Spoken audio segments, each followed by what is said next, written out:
Olá, tudo bem? Se todos os problemas da humanidade fossem resolvidos, ainda restaria o problema da morte. Porque o ser humano ele sabe que não há solução para a morte. Por mais que eles tentem fazer alguma coisa, mas eles sabem que é perda de tempo lutar para que as pessoas sejam imortais. Porém, a Bíblia ela fala dessa esperança do ser humano ser imortal. Isso acontecerá porque a Bíblia fala sobre ressurreição, a ressurreição de mortos. Isso ficou provado com a ressurreição de Jesus. Jesus morreu e ressuscitou. E Jesus fala que ele tem a chave da morte. Então Jesus venceu a morte e os seus seguidores também podem vencer a morte. Porém, existia ali na igreja de Corinto uma preocupação dos irmãos. Eles fazem uma pergunta para o apóstolo Paulo: como será o nosso corpo na ressurreição? Como será o corpo do justo na ressurreição? O apóstolo Paulo ele faz uma analogia. É interessante que aqui no verso 36 de 1 Coríntios 15, ele chama o irmão de insensato. Eu creio que o apóstolo Paulo fala isso porque esse irmão que faz essa pergunta, ele não está considerando o poder de Deus. Porque nesse contexto, nos próximos versos, o apóstolo Paulo fala sobre quantos tipos de corpo que há no mundo, corpo de animais, corpo celestial. Ele fala de corpo de ser humano, ele fala de carnes diferentes. O apóstolo Paulo quer dizer que Deus que fez toda essa diversidade de corpos, é evidente que ele pode dar um corpo na ressurreição. Mas ele faz uma genealogia com a semente. E aqui ele fala no verso 36, ele fala: insensato, o que semeia não nasce, primeiro não morrer. Quando semeia, não semeia o corpo que há de ser, mas simples grão como de trigo, não qualquer outra semente.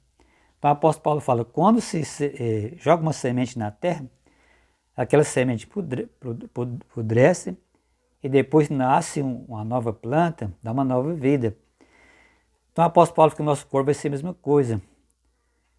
E ele, nos versos seguintes, ele fala: semeia-se o corpo em corrupção, ele vai ressuscitar em incorrupção.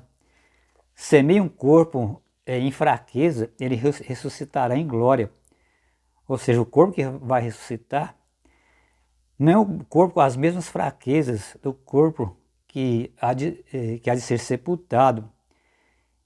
Então vai ressuscitar um corpo completamente transformado. A Bíblia fala de um corpo glorificado, semelhante ao que aconteceu com Jesus. Apesar de Jesus não ter pecado, o corpo de Jesus não herdou a corrupção, porque o corpo de Jesus não chegou a entrar em estado de putrefação, mas Jesus ele ressuscitou com o mesmo corpo, mas mesmo assim o corpo de Jesus era um corpo agora diferente. Era o corpo glorificado. Porque quando Jesus ele encontra com os discípulos, a gente percebe ali que Jesus entra ali onde estão os discípulos com as portas fechadas. Então esse corpo de Jesus agora era também um corpo espiritual.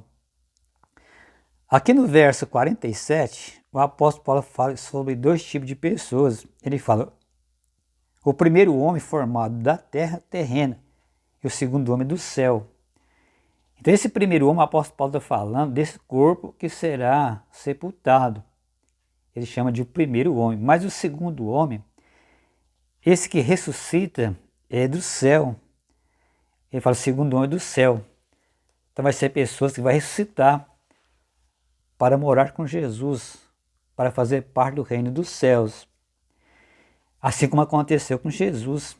O apóstolo fala que o nosso corpo será semelhante ao corpo de Cristo. Mas a gente percebe também que o apóstolo Paulo ele faz uma genealogia entre Cristo e Adão. Porque o primeiro Adão, o apóstolo Paulo fala que é terreno, e o segundo Adão, que é Jesus, esse segundo Adão, ele ressuscitou de uma forma também espiritual. E nós teremos um corpo semelhante ao corpo de Jesus ressuscitado.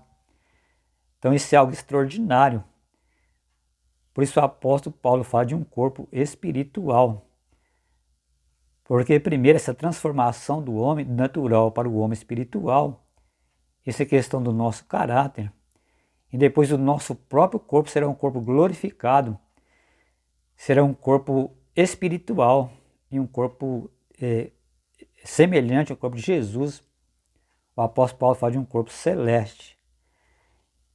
Então, segundo os escritos do apóstolo Paulo, por tudo que a gente lê na palavra de Deus, Deus ele tem um plano extraordinário para os seus seguidores. E nós não temos, apesar de ter toda essa explicação, nós não sabemos ao certo. É evidente que nós não sabemos de verdade como é viver neste corpo, em um corpo glorificado. Mas será algo extraordinário. Nós hoje, mesmo no estado de pecado, quando nós temos um corpo que não está com problemas, não estamos sentindo dor, não estamos com nenhuma doença grave, nós já temos alegria de estar bem fisicamente. Imagine o corpo que Deus preparou, esse corpo que será restaurado completamente. Imagine como será isso na eternidade. Por tudo que está escrito na Bíblia, o que acontecerá no reino de Deus, nós precisamos fazer tudo para fazer parte desse reino. Jesus chega até a falar, se o seu olho te faz tropeçar, arranca e joga fora, se o seu pé te faz tropeçar, corta. É claro que isso é uma maneira, uma expressão de Jesus para mostrar a gravidade do pecado, essa é uma metáfora, mas isso mostra o quanto é importante estar no reino de Deus. Jesus fala que nós devemos fazer tudo para estar nesse reino, porque será o reino de Deus, ele será extraordinário. E nós precisamos dar de tudo, fazer todo o possível. Jesus mesmo fala, buscar em primeiro lugar o reino de Deus e as outras coisas serão acrescentadas.